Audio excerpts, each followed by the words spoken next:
It is a biological, physical impossibility for a fetus to lecture you on the state of the world and his anxieties about the possibility that his mother and her lover are about to murder his father.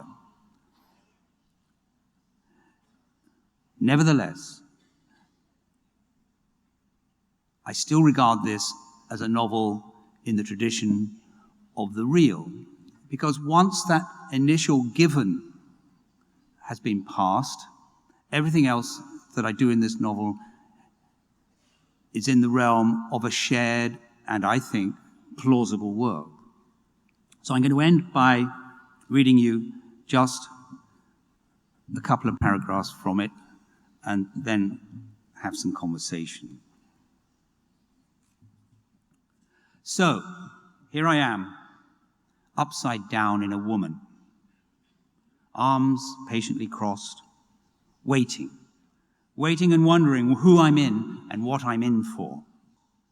My eyes close nostalgically when I remember how I once drifted in my translucent body bag, floated dreamily in the bubble of my thoughts through my private ocean in slow motion somersaults, colliding gently against the transparent bounds of my confinement, the confiding membrane that vibrated with, even as it muffled, the voices of conspirators in a vile enterprise. That was in my careless youth.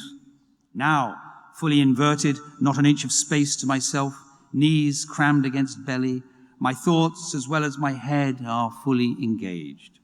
I've no choice. My ear is pressed all day and night against the bloody walls.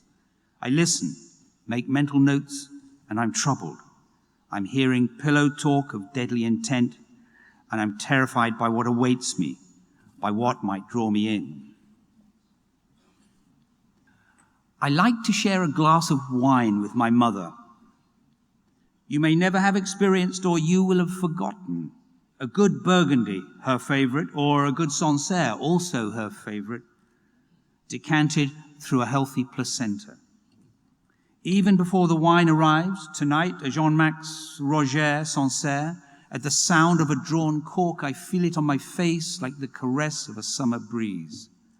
I know that alcohol will lower my intelligence. It lowers everybody's intelligence.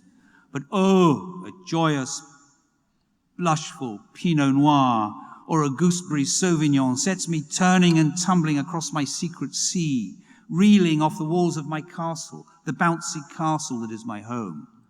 Or it did so when I had more space.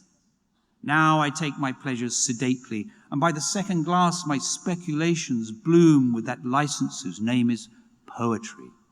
My thoughts unspool in well-sprung pentameters, end-stopped and run on lines in pleasing variation. But she never takes a third glass, and it wounds me.